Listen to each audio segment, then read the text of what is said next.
Welcome to another week, another show of Hawkeye with me, Dave O'Hara. Momentarily, you'll see our buddy James Vandenberg joining us. James, former Hawkeye quarterback, will be joining us as he does throughout the college football season, getting ready for bowl time for the Iowa Hawkeyes. To record this on Tuesday afternoon, December 17th.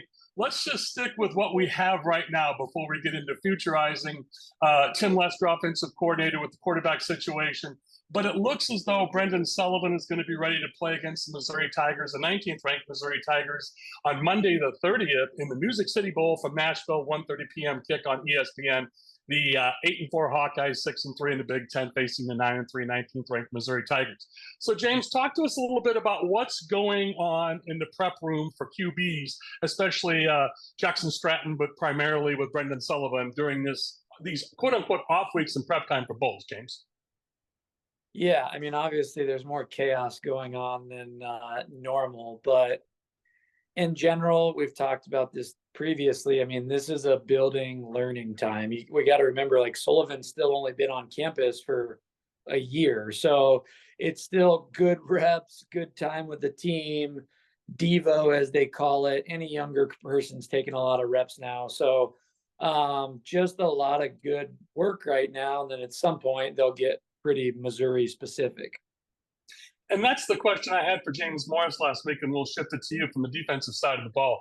James was like, it's kind of cool because you're almost like a miniature NFL player getting ready this time. If you're an upperclassman, the underclassmen get a little bit more time in practice. And James said they're pretty tired of the upperclassmen beating on them. A little different perspective from your angle as the quarterback. James Morris, of course, a linebacker.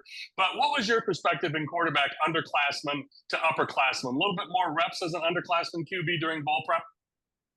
Well, yeah, physically, quarterbacks have it pretty easy. So I like to play. I like to compete. I like to do third down, first down. So I loved it because it was basically just Iowa versus Iowa, which was always fun and contentious. And I mean, it was just kind of competing. But absolutely, the older you get, especially at the more physical positions, getting some time off your feet and not having to bang is good.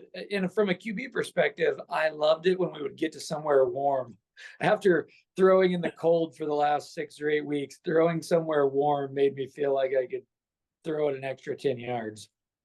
And the intriguing thing now, of course, is as we're wrapping up finals that students are this week, that's another element a lot of us casual fans don't consider that. Oh, yeah, these guys are student athletes first, so they have classes to contend with. So there are a lot of other moving parts going on during ball prep, isn't there, James? Yeah, no, these guys are not paid professional athletes, although we're all categorizing them that way at all times now. They've got obligations to fulfill, and they're getting that done. But yeah, it really, there's a nice load off when school's not there and it's just football. You feel like you have so much free time. So let's go this direction. We can talk, the minutia of Hawkeye football getting ready for the bowl, and there's only so much we can talk about. And viewers, I want you to know this is the last live recorded show we'll do for the calendar year of 2024. The next 2 weeks will be repeats with the Sanford brothers joining us next week, rejoining us from earlier this summer. Peyton and Price, an interview I recorded with them this summer. And then also the week after that will be Pat Angerer along with Gary Dolphin. Give me your takeaways on the way the college bowl situation with NIL and transfer portal is right now. You've got teams like Marshall couldn't even field a team because they had so many departures, and there's a 5-7 team now bowl eligible. Something's got to be fixed. I'm all for helping the students and the players out with money and transfer. Can't they move spring ball back or something to where they can wait until the transfer portal opens after bowl season? We're getting into when we used to say a couple of years ago, gee, I wonder what's going to happen. Well, James, we're finding out. So what are your thoughts on this? Yeah, no, I think Lane Kiffin made an example about, like, you're preparing for the playoffs and you lose part of your team to the portal. Yeah, I don't know. I guess, I mean, we all knew this would be kind of weaponized, utilized, whatever you want to call it. In season, it doesn't make sense. I mean, I don't even know why this portal window opens right now. I literally do not understand the meaning of it. Give it the first 2 weeks of January. Nobody's on campus till January 20th anyway. I mean, my general feelings is they've obviously let the money aspect out of the box. That's not coming back in no matter what. but they still can at least alter how easy it is to transfer, because you can't tell me it's good that guys can jump 2, 3, 4, 5 times. That's not good on them. That's not good on whatever programs they join. That teaches bad lessons. I mean, we can go on and on and on. I don't see how that's smart. Originally, they kind of loosened those transfer rules for graduates, quote unquote, graduates of underwater basket weaving in a lot of cases, but still, you were talking like a 1-year type deal. This permanently open portal, yeah, I don't know. I think they can shrink in or restrict the portal. The money aspect is going to get more weaponized, more efficiently used. I don't think coaches will recruit in a couple of years. I think it'll have to go to like GM departments, which you're clearly seeing a lot of schools already go that route. So, yeah, I think college football is going to be way different 5 years from now. I couldn't agree more with you. Maybe even a couple of years, as you mentioned. There are a lot of colleges and universities now have a general manager, like a pro sports team, a GM. And I think of Andrew Luck going back to his alma mater, Stanford, where he's been named the GM there because of his pro sports experience and being an everything player back in his playing days. So it's intriguing when you say that, because I wonder also, and I've talked to your former teammates, but also former Hawkeyes pre and post your playing days, what it does to the locker room. You know, are you looking around going, well, is this guy going to leave? Is this guy leaving? I mean, you don't want to cloud your mind with other thoughts. But, you know, coming into this, as you mentioned, not just the weaponization, but what it can do to a team. And it's just imperative on the coaches, including exclusively Kirk Ferentz, on keeping your team together. Well, I think it speaks so highly of Coach Ferentz, though, because we are recruiting guys that aren't those type of guys. And in general, I would assume if we looked at the numbers, we haven't had that much relatively. Now, the longer this goes on, the more that'll be ingrained in every single high schooler. So it'll get progressively harder and harder. But yeah, I mean, recruiting now becomes, okay, I like the kid. I think he can play for us. But then how are we going to structure his contract, quote unquote? If the university is paying whatever per year, like where are we allocating dollars? I mean, this is not stuff that's just as simple as we like this kid. He's got 2 other offers. We want to make him an offer. We're going up a couple difficulty levels from that. Yeah, it comes down to, in Iowa's case, the Swarm Collective. But I really appreciate your thoughts on Tim Lester now bringing in some of his own quarterbacks. And it's been well stated, the statistics of all former Hawkeye quarterbacks didn't finish out their eligibility at Iowa. And Cade McNamara is another one. After transferring from Michigan to Iowa, he's going to apply for a medical red shirt and try to get an additional year. And all these injuries he's had, he'll probably get it and going somewhere else. So now Tim Lester brings in a guy like Hank Brown from Auburn. And, you know, the rumor mill, but it's factual, that Tim Lester went to high school, a town that most Hawkeye fans are familiar with, Wheaton, Illinois, where Chuck Long is from. And so Tim Lester went to high school with Hank Brown's parents. So there was some supposed inside track there, but Hank leaving Auburn to come to Iowa in the transfer portal. I'm not going to get into all the others, but there are rumors that even a quarterback from a Big Ten school east of the Mississippi, as you're rolling your eyes, and I'm not going to get into that because we'll never get out of this rabbit hole. There are multiple names being thrown out there, but Hank Brown has committed for sure. And now with Jackson Stratton coming in last year, and you've got Brendan Sullivan coming in, transferring from Northwestern, Tim Lester now getting his stamp and footprint on his team a little bit more on the offensive side of the ball. Give me some of your takeaways, especially with Tim Lester bringing anybody to bring in, and a quote unquote, some of his guys at quarterback change. You, again, are more familiar with this than anybody. Yeah, I think there's something to that for sure. He has a certain style that he wants to play, and I think we all hoped that would have been Cade. And I think Cade had a chance to be that guy, and it didn't work out for whatever reason, and injuries. And I mean, you wish him nothing but the best. But yeah, it's good to bring in your own guys that you're familiar, that think fit, that you want to do, because every OC is gonna pull different skill sets out of somebody. So we'll get a look at what that is. I don't think anybody actually knows what that is yet. So we'll see. I mean, but it's good. It's only a positive. I love that. And James, we'll catch up with you after the first of the year and get your takeaway after the bowl game and the Hawks season as a whole. But folks, there he is, James Vandenberg, former Hawkeye quarterback. James, as always, thanks so much for taking time out to join us. And I want to wish you and your family an early Merry Christmas and an early Happy New Year. And we'll talk to you after the first year. James, thanks so much as always. Thanks, Dave. Merry Christmas. Thank you. And to you as well again, and to the viewers. So from James Vandenberg, and I'm Dave O'Hara. We'll be back with more Hawkeye. Hawkeye is brought to you by Better Edge, your ultimate social betting marketplace. With no VIG, you're bound to win more on every bet on Better Edge. Founded by Hawkeye alum James Siles and proud Iowan Greg Kieski, Better Edge delivers an unmatched betting experience. Plus, what's not to love when they're committed to supporting charities and children's hospitals near you? Join the action now. Sign up at betteredge.com/Hawkeye and get $10 to start winning more today.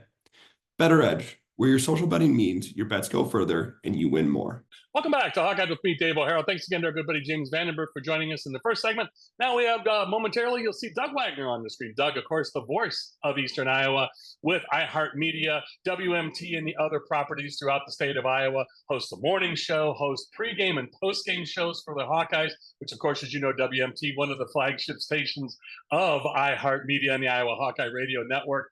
Doug is kind enough to have me on the postgame shows in basketball with James Moses, former Hawkeye great, and then with football, of course, Marvin McNutt, former Hawkeye football playing great wide receiver. Doug, as always, we both wipe our brow when I give an introduction for you because it's voluminous and well-deserved and hard-earned by you. So, Doug, let's you and I talk about Hawkeye football first. You are out amongst the masses all this last season, 8-4 record overall, 6-3 in the Big Ten. Your feel, the fans feel you are out among the fans in pregame and postgame all year long. What are your takeaways? What are the fans' takeaways? We expected to have much better quarterback play. You had to rely on Tim Lester, which I think that the Iowa football fans have learned they can rely on Tim Lester. He really stepped it up. Phil Parker's defense, you had incredible players throughout the year, but they just didn't seem to gel quite how they had in the past. And I got to tell you, Jay Higgins, phenomenal. We have some of the best players in the country. We're the only team with 3 first-team All-Americans on multiple All-American lists. But with him not playing in the bowl game, you got to talk a little bit about Caleb Johnson, the records he set in a year he had. After Doug, you mentioned the Illinois State game, he was suspended that first half. So what a season for Caleb Johnson. He just smoked it. And I think as much as Caleb Johnson, the way that he was able to regain patience and maybe make it to the holes right when they were opening up, make some room when he needed to, you got to give credit to that offensive line too, because for the most of the year, they really did it. Logan Jones anchored that line in the center. So glad to hear that he's coming back for a senior year or another year. But they really made it so that you had a running back or multiple running backs who could get upfield. And they didn't have to do all that horizontal running. They were able to do a lot of vertical running, not with a lot of traps either, just brute force and open up some holes, do some zone blocking and let that running back pick it. But Caleb Johnson had the eyes. He saw exactly what he needed to see, where he needed to see so he could run to daylight. Every single time he's going to make somebody a very, very proud team owner in the NFL with running like that. Absolutely. And 2 other quick notes before we head on to women's basketball and men's basketball. Hawkeye football news, Ethan Herkett, Cedar Rapids area kid, Xavier High School, going to come back for his 6th year. So besides getting Logan Jones on the offense, that was announced last week while we were recording with Sean Bach on 24/7 and CBS Sports, 24/7 Sports. Ethan Herkett announced yesterday that he's coming back to the Hawkeyes. And so defense, offense, 2 cogs in that wheel. The Hawkeye women right now at 9-2, 22nd ranked in the country still after a tough loss at Michigan State. They've had some foibles. It's been glaring, 0-1 in the Big Ten, where they're allowing a lot of driving to the basket still for a team this good. They're still kind of finding themselves this early. But there are some big games coming up against Northern Iowa, Purdue, Penn State, Maryland. And then we come back on the 7th of January with live recorded shows again. It's going to be something else with this schedule. I want to see where the Hawkeye women are. But also, Doug, teams are starting to pick up, hey, if we trap and pressure this team a little bit, 30 turnovers against Tennessee lost, 23 turnovers against Michigan State. They let up an 18-2 run by Michigan State in the second half. I know Coach Jan Jensen's very sharp, and she's already addressed this. They're going to address these things. But, Doug, I'm very curious to see where this Hawkeye women's team is by the time we record again on January 7th. Yeah, I think everybody is because they started out, outside the top 25. Some people had them in the lower part of the top tier of the Big Ten. But I think there's a couple of things to note. Jan Jensen's is a completely different vibe than Lisa Bluter. It's not better, it's not worse. But when she says, I made a mistake, she says that, and she just comes out and admitted. You don't have a whole lot of coaches say, you know what, I made a mistake because I didn't do this. She's taken the responsibility, really sets it up for her team. I think the other thing is that the quick injury with Lucy Olson, having to get some players in there. You see Addie O'Grady just playing her heart out. Hannah Stolke doing her best, bringing down 8 rebounds multiple times so far this season. They've got a really good core in there. It's just a matter of figuring out how to get the people like Taylor McCabe back in there so that she can start stroking the three. Megan Delaney. There are so many on this team. It's like an embarrassment of riches on both the men's and women's to your team. point, yes, to your point, Tegan Mullaney as a freshman, and also you've got to deal with getting other freshmen integrated. Ava Hayden at the post position, Taylor Stremlow. So that has taken away a little bit more time from Taylor McCabe, but we all know she's an open set shooter. She'll drive a little bit. So they are kind of finding their rotation. You mentioned Lucy Olson's injury. It was nice to see Sydney Falter coming back to shape and form after her knee injury in the offseason. Huge game against Iowa State and 16 points. Let's not, gloss over that big victory over Iowa State at Carver Hawkeye Arena. So the Hawkeye women at 22nd right now, 9-2, 0-1 in the Big Ten. Let's spend a couple minutes talking about the Hawkeye men's basketball team, transition to them.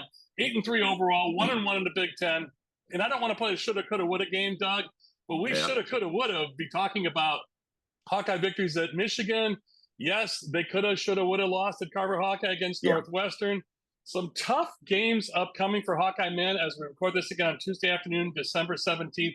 This Saturday at the Pentagon in Sioux Falls, just in the Sioux City area on the South Dakota side of the border. That's going to be a big game because, as we remember last year, Utah is the team that knocked the Hawkeyes out of the NIT. Fran McCaffrey, he said in a couple of consecutive games, well, I wish I would have had the opportunity to play so-and-so. Again, he's got such an interesting squad, and he's got so many people who are matched roughly on that same level. He's just got like 2 tiers, really. He's got Peyton Sanford and then Owen Freeman and then everybody else. So how do you fit everybody else in there? And he's having a hard time finding the right people, the right time. But man, I got to tell you, Drew fell well. Consistency, defense, right people on the court at the right time. And it's just, you got to be able to put it together. I think Iowa they want an NCAA team again this year. You've got to have that if you're Coach Fran McCaffrey. Absolutely. And you mentioned Drew Thelwell, and we'll throw in the name Lajay Dembele as well. If they can get consistent play and shooting out of him, plays defense well, rebounds well. Doug, we'll put a pin in it there for now, and I'll talk to you on radio. You and James Moses, our pregame shows on WMT and the other stations in Eastern Iowa and iHeartMedia, 95.7 FM KOSY, and also 800 AM KXIC in Iowa City. So you're on Des Moines a lot in WHO and 1040 and your morning show. Again, no rest for the wicked or the weary. I'll be kind. You said wicked. I'll call you weary. But my man with the schedule, Doug Wagner, it's always great to talk to you and to see you on this program, but also to talk to you on radio. Doug, thank you again, my friend, so much. Thank you, Dave, for the opportunity to be on Hawkeyed, and thanks for all your viewers for watching. Truly our pleasure. And Doug, I want to wish you and your family an early Merry Christmas and a Happy New Year, and to the viewers as well. So thank you for that, Doug. Back at you. Thank you, my friend. For Doug Wagner, I'm Dave O'Hara. We'll be back to close out the show with Mike Palm in our sports betting segment, VP of Operations at Circus Sports. We'll be back with more Hawkeye. I'm Dave O'Hara in just a few moments. Hi, this is Joe Mershman from Mershman Seeds. Substitutions cost you money. Why take their seconds when you can have our first choice? Here's Ben Paper to tell you more about Mershman Power Core Enlist corn. We are way ahead of Big Seed on this one. This corn has 4 different post-herbicide tolerances, multiple modes of action for above-ground pests, and it is some of the highest-yielding corn genetics that are out on the market today. If you're one of the many that got substituted on your corn hybrid last spring, contact your local Mershman Seeds dealer today and ask them about Power Core Enlist corn. From Mershman Seeds, your friend in the field. Welcome back to Hawkeye with me, Dave O'Hara. Pleased as always to have this guy joining us on the screen. You'll see him momentarily. Mike Palm, another Eastern Iowa native. I mentioned James Vandenberg in the first segment, Doug Wagner in the previous segment, now Mike Palm, and of course me. Many of you viewers Mike is in Vegas though right now. We caught him on the move, and we always appreciate when guys do this. Join us from their car, either their office, whatever. We did this with Jess Settles many times over the years in the Big Ten Network on his way from Eastern Iowa to Chicago to do shows. So, Mike, appreciate you taking the time to join us. Mike, VP of Operations at Circus Sports and CircusSports.com. And let's get right to it right away. The Hawkeyes. The betting line right now at Circus Sports and CircusSports.com as we record this on Tuesday afternoon, December 17th. You've got the Iowa Hawkeyes getting 3 and the over-under at 40 right now, again, or the total, with the number 19 Missouri Tigers, Luther Burden III, not playing for MU because he's getting ready for the NFL draft. Caleb Johnson not playing for the Hawkeyes, getting ready for the NFL draft. A few injuries here and there and a few other guys sitting out potentially. But for the most part, where do you see this game? Do you see it changing much in the next 13 days before kickoff at 1:30 p.m. on ESPN Music City Bowl at December 30th? You know, Dave, we've been at 3 a long time now. It really hasn't moved off 3. The total has fluctuated a little bit. We opened at 39. It got down to 38.5, but now we've been at 40. So it's an interesting game about maybe 2 teams with different expectations this year. You know, Missouri was hoping to get to the playoff. They were ranked in the top 10 early in the year in September. So sort of disappointing for them. And they end up in the Music City Bowl. Look, Iowa, close loss to Iowa State. They really controlled that game. But when you think about UCLA and Michigan State, they were beaten in those games. And Ohio State, the result was expected. They were, you know, a much more talented team on the road. They crushed them. So for Iowa, they got through. They found a way to beat Nebraska. And here they are in a decent bowl game against, like I said, a team that was in the top 10 this year. So maybe it's more exciting for the Hawks, some more motivation for the Hawk players, and more disappointment for Missouri. I wanted to focus on the men's basketball for now. Hawkeye men at 8-3, 1-1 in the Big Ten, had Iowa State and just couldn't close it out, you know, for 36 minutes of the game. But unfortunately for the Hawks, Mike, it's a 40-minute game. Iowa State realized who they were and said, we got to step on the gas. We're the third-ranked team in the country, and end up winning 89-80. The point I'm making is it smart for, if you take a look, Mike, this season, Hawkeye men are going to run it up. They're going to score. They're going to give up a lot of points, but they're going to score a lot of points. Best to take the total in these Hawkeye men's games, or even take a bit of a chance and take some points, or do a money line with Hawkeye men's basketball? Or do you think the total is always the way to go against the Hawkeyes? Well, you got to look at it compared to how fast do the lines makers adjust to what they're seeing there. And so far, Iowa has been a solid team to the over, as you mentioned. Now teams will catch up. Look at the Wisconsin men. They hired that coach from the Spurs to install a new pro offense, right? And they went over the first 8 games. Now the lines makers starting to catch up to them. I think they still were 3-2 to the over the last 5, but it takes a while for the line to move. I mean, Iowa has been here for the last now 14 or 15 years, a team that's focused on movement on the offensive side of the ball, and defense. I don't want to say it's been optional, but, you know, have they locked teams down in a half court? No, right? And I was shocked because I thought they had full control of that game against the Cyclones. And I said, oh my, what a week for Iowa State. Get blown out by Arizona State, lose to the women, and then they're going to lose to the men. It would have been a terrible, 5-6 day run for the Cyclones. But they pulled it out. Give them credit. And they're like the lone bastion there in the rankings at number 3, the Cyclones, and everything else is the SEC, right? I mean, it's unbelievable when you look at the rankings. The SEC dominates the top 10, really the top 15. And, you know, who'd ever thought that we'd say Auburn versus Alabama is bigger in basketball than football? Moving forward, any other bowl games jump out at you? I know Army's in their bowl game, Navy's going to be in their bowl game, but what jumps out at you? Well, I'll give you a play I made for the first round of the playoffs this weekend.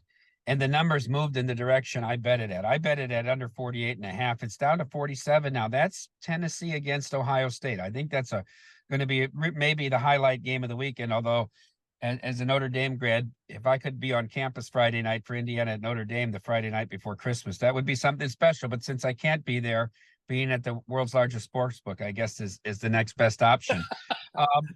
So that total's moved down. Look, this Tennessee front 4 is very good, right? And I think Ohio State's going to have trouble running the football. And, oh, by the way, how quickly will that crowd turn with a couple 3-and-outs if Ohio State, right, doesn't move the ball and falls behind in that game? They're already coming off that huge upset loss where they blew us a 22.5-point favorite to arch rival Michigan. So that's interesting there. The other thing is the money's been on Indiana. This number was as high as 9. It's down to 7. Down to 7 with Notre Dame. So I'm not casting any aspersions, but look, that winner has a pretty good path because Georgia will be without Carson Beck in the next round. So whoever comes out of South Bend is very live. If you look at the look aheads to all the possible matchups, Notre Dame beats Indiana. They're favored in their next 2 games. They would be favored over Georgia and then likely Penn State, but they would be favored by 2 over Penn State, 2.5 over Georgia. So it's a very interesting pathway for whoever comes out of that game. I got to tell you, this tells you how wide open the playoff is, Dave. There's one quadrant where nobody's saying it's an easy path. That's Ohio State, Tennessee to Oregon. Nobody's saying any of those 3 teams have an easy path. You could make an argument that the other 9 all have a good path to the championship. Great to see you as always. I will talk to you, but I won't see you before Christmas or New Year's. So to you and your family, thanks as always, and an early Merry Christmas and an early Happy New Year to you, Mike. Same to you and yours, Dave, and all the viewers out there. Thank you so much. Yes, to the viewers indeed. So for Mike Palm, Doug Wagner, James Vandenberg, my production partner, Greg Kajewski at BetterEdge and BetterEdge.com. I'm Dave O'Hara with Hawkeye. That's all from me. Thanks to all of you.